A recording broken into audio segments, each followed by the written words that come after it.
And also, if you're going to actually use the medium to do a thing, then nobody can have that one role of saying, well, whatever it is we've all done, it's going this way, right? And not actually honoring the procedure and the people who perform them. So, yes, a great deal of that is not present. And a lot of people with prior experiences in the kind of play that you're talking about will have an adjustment period. Um, Hmm. Even if you tell them, they won't believe you in many cases. I mean, never. I mean, of course, every game master says, "Oh, I just let you go where you want. I just let it turn out the way it turns out." They'll all say that. Sure. So, actually, to do it and actually to realize that it's true can send some people into such paralysis that it's genuinely frightening at the table. They are just frightened, not about the demons, not about the sorcerers, not about this and that, but about the fact that the consequences of what they do will actually occur and nobody is going to save them. Yeah. Now, I find this quite liberating when it is decoupled from that business of, gee, can I survive? Gee, can I progress? And instead is focused on this thing called the kicker and how things turn out. Um, Again, for your sort of more philosophical angle on where I'm coming from with the game, this also goes to the idea that yes, the game is all about wanting things or valuing things, but nothing about the game says that it cares about what you want or value.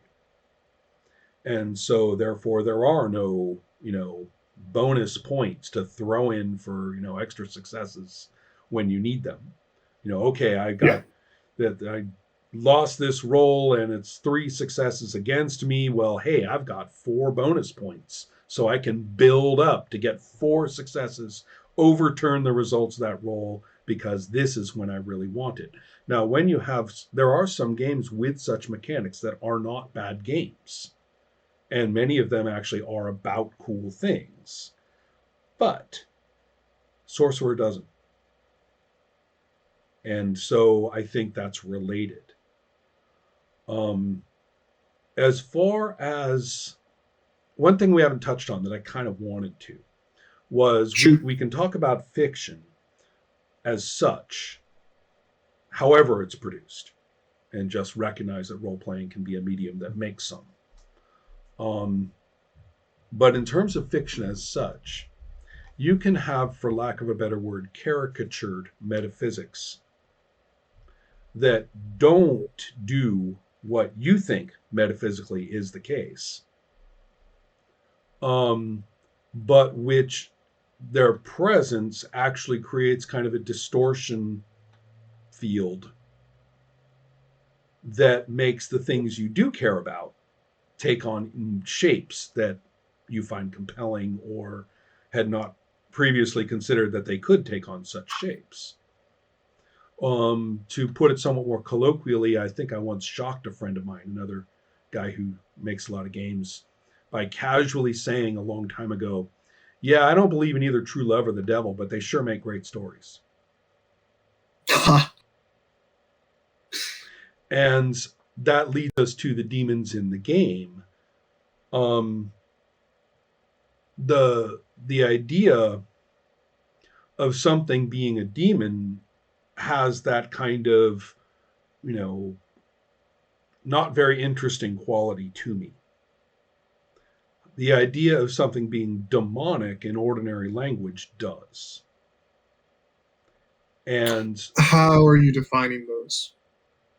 um, the notion of something being a demon, as I'm saying in this particular conversation, is of, again, it would be a piece of the metaphysics as we understand them. I mean, hell exists and it's got Hmm. demons in it, right? It's part of the setting. Sure. That notion doesn't interest in me even in the smallest. The converse, however, that I can encounter Now, the trivial version, which is to say that the inanimate or the sheerly the non-living things around us, the very circumstances of time and things like that, can, on occasion, be indistinguishable from malevolent intent in a story. And only a crazy person would say that they actually have it, but it's quite irritating that that machine had to do that at that time. And you can take it very personally. And you know it's just a machine, in which case you expand your range and start shaking your fist at the sky. You know, it is very much, I mean, you can go to those good old, deeply depressing Scandinavian philosophers, and Soren Kierkegaard will say, I should like to speak to the manager. Is there no manager? I have a complaint. And so that one can have the relationship with the physical circumstances of reality at whatever scale, whether it's, the paper cut, or whether it's the fact that you were born in this place or whatever, and be kind of pissed off. Right. And so that I'm actually calling the trivial side of this, if you can believe it. The less trivial side is interactions with fellow humans who seem to not be people anymore in some way. And I know that a sensation that this may actually be true is basically schizophrenic. So what I'm talking about is your experience of it when you're talking to somebody who, for example, is gaslighting you. And you say, on the one hand, you can get caught up in it and question yourself and start, trying to match their weird narrative and all the rest of it. And that's bad enough. Almost even worse is if you, clear your mind of it and say, that person is gaslighting me. And then you have this terrifying sensation of, what kind of person would do that? And it's not, it is quite shocking in the sense of you don't want to other people. I actually think it's pretty wrong to otherize other people. It's when you suddenly realize that you're being otherized to such a degree that they can do certain things toward you. That's before itself. That's where you go, what on earth are you thinking? And that can happen in relationships. And it can happen with some people to such an extent that it is their actual normal. It's their new normal.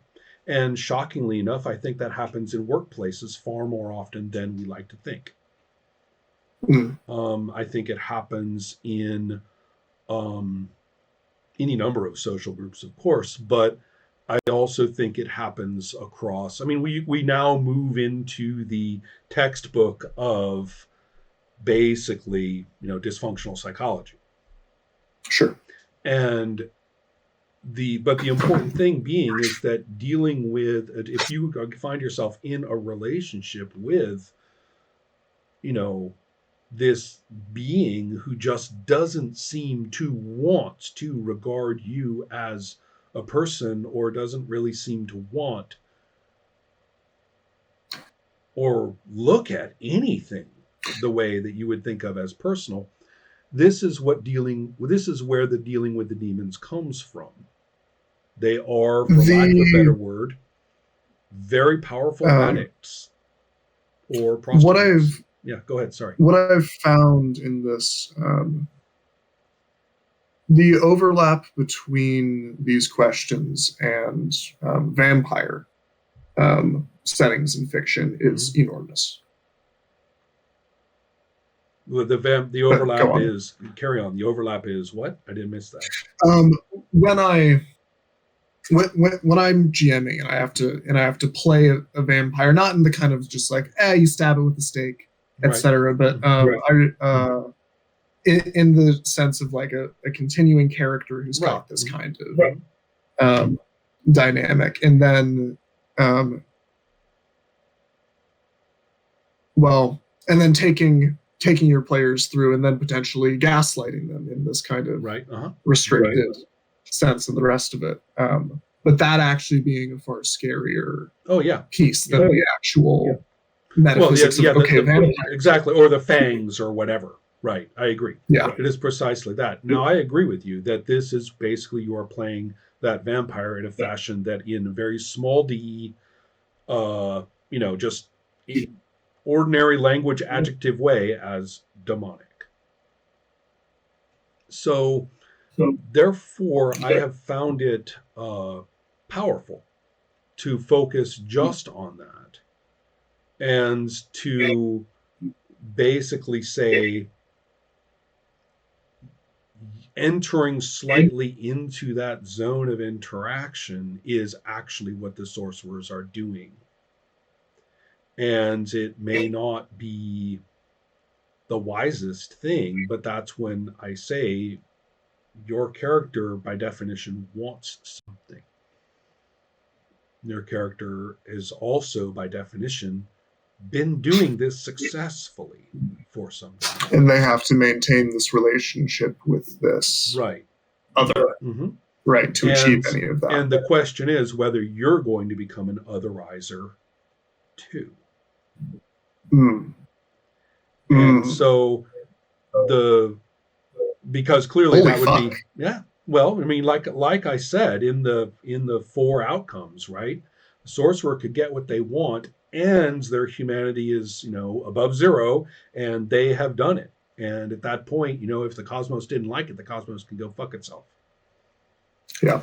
And then the other one would be that, they fail out and they go to humanity 0, and it's all a wash, right? And so, okay, well, I guess that's the Faustus story, bad move. Maybe you could be even sympathetic, good try, and I believed in what you were trying to do. Actually, I get it, but man, it is just rough to go against that much reality, and the things you had to deal with were too much for you. Could have been anybody, I get it. And then there are the ones that are different, where you do maintain your humanity, you don't get what you want, you don't maintain your humanity, but you do. And so now we're in the zone of, this is fairly simplistic. I mean, clearly there's probably more than just these 4 or, subroutines of them or whatever. But the point is that this is now in the realm of fictional weight, that the stories can go all these different ways.